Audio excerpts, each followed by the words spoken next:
सुप्रभात। पार ब्रह्म परमात्मा से जुड़ा हुआ है सदगुरु। यह हमारी आज की आध्यात्मिक चर्चा का विषय। पार ब्रह्म परमात्मा से जुड़ा हुआ है सदगुरु। सदगुरु की विशेषता यह होती है कि एक तरफ मनुष्य भी है, दूसरी ओर पार ब्रह्म परमात्मा से जुड़ा हुआ है और उसकी भक्ति अथवा समीपता का ज्ञान भी रखता है। वो अपनी शरण में आए हुए जीव को संसार से होते हुए परमपिता परमात्मा तक पहुंचा देता है। इसी कारण सतगुरु की महिमा परमात्मा से अधिक मानी जाती है। तो समर्थ सतगुरु तो इतनी शक्ति व योग्यता रखता है कि जीव की आत्मा को उसकी मृत्यु से पहले ही अपनी तरफ से मृत्युलोक से अमरलोक तक पहुंचा देता है और यमराज उस जीव का कुछ भी नहीं बिगाड़ पाता। इस बात को मानकर हम चलें तो हम सभी बड़े भाग्यशाली हैं, क्योंकि पूज्य साहब से लेकर पूज्य लाला जी, चचा जी, परम पूज्य बाबू जी सभी महान और समर्थ संत हैं। आप में से किसी का लेश मात्र यदि संपर्क है तो उसका उद्धार निश्चित ही है।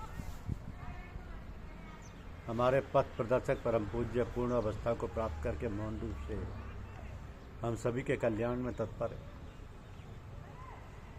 हमारा भी कर्तव्य बनता है कि हम आपके द्वारा सांसारिक वस्तुओं की कामना न करके शीघ्र से शीघ्र आत्मिक लाभ प्राप्त करने का प्रयास करें। आध्यात्म जगत से संबंध रखने वाले संत और विद्वानों का मत है कि पूरी सृष्टि में एकमात्र भगवान का ही पसारा है। यही कारण है कि उसका दर्शन दुर्लभ है। जिस तरह मानव के शरीर में अनेक चक्र अथवा कोष हैं, उसी तरह परमात्मा की सृष्टि में अनेक लोग हैं। इसके अलावा भगवान ने मनुष्य योनि को अपने आकार के आधार पर बनाया है। इस जगत में सभी जीव जंतु सर झुकाकर चलते हैं। वहाँ मनुष्य ही एक ऐसा जीव है जिसका सिर ऊंचा है।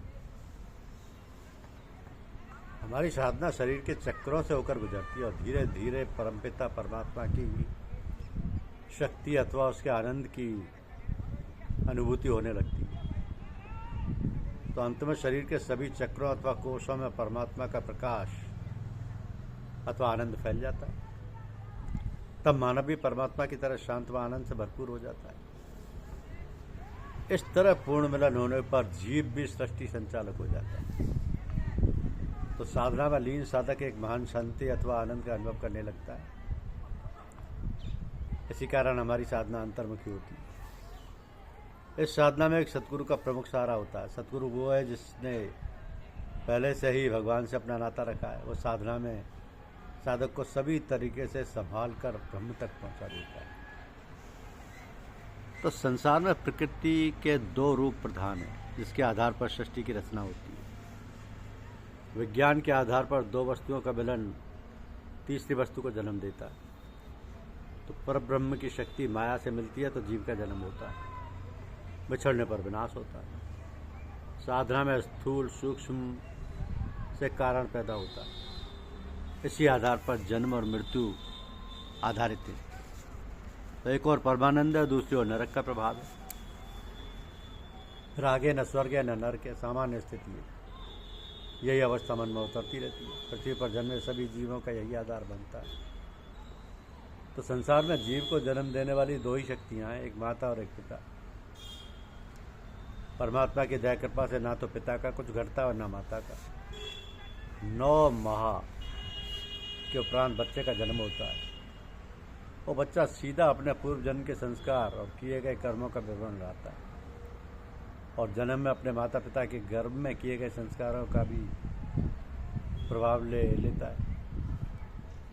उसके पश्चात बचपन से आगे समझ रखने वाले यौवन तक बढ़ते बढ़ते विस्तृत विचारों और संगति का प्रभाव उस पर पड़ता है।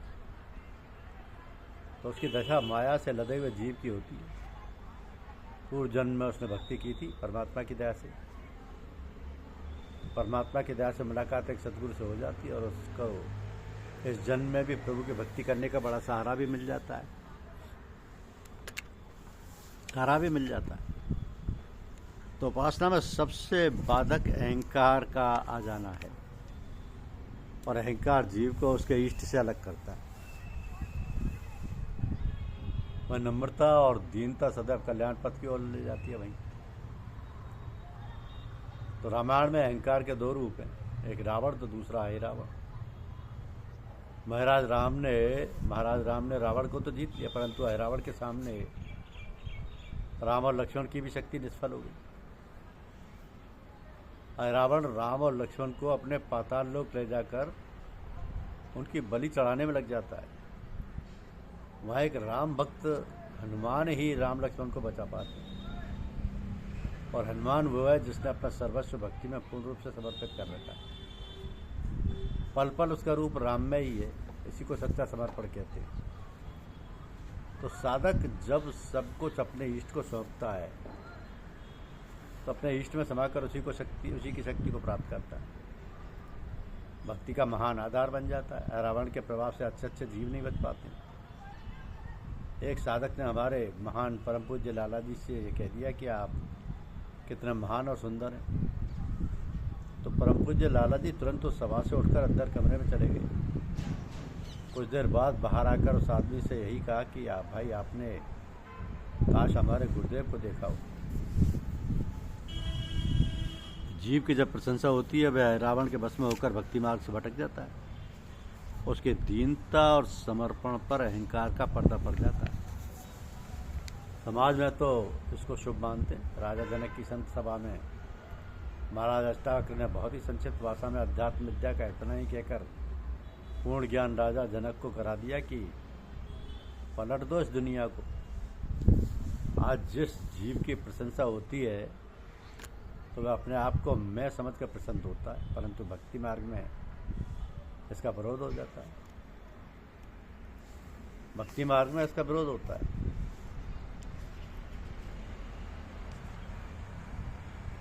क्योंकि पूजा में एक साधक सतगुरु की सहायता से आंतरिक शांति और आनंद को प्राप्त करता है, तब ब्रह्म का ज्ञान प्रारंभ होता है।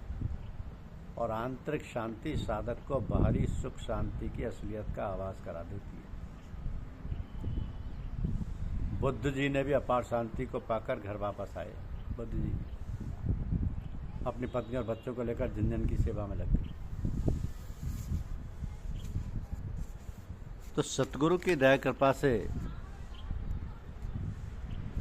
ही किसी भी साधक का जीवन सफल हो पाता है, और जीवन का परम उद्देश्य जो कि भगवत प्राप्ति है वह उसको प्राप्त कर पाता है। सतगुरु समर्थ है, परमात्म स्वरूप है, उनकी सेवा अवश्य। धन्यवाद। YouTube चैनल को लाइक और सब्सक्राइब करें। शुक्रिया।